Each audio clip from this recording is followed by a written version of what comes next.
In my most recent video, I showed you that it said Alexa should be ready soon as soon an icon appears, what is here.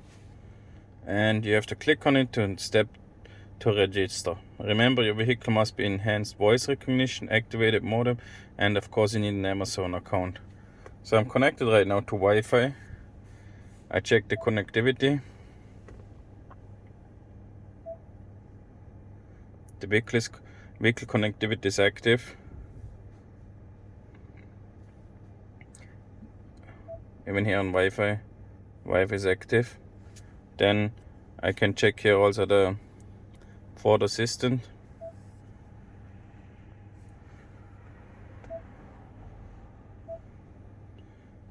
I'm in the advanced mode. Then I press here on the Alexa icon. I say I want to set it up. It automatically goes in the new menu here, which is Amazon Alexa. It says there was issues connecting. Alexa needs access to the network to complete setup. Please check your network connection, try again.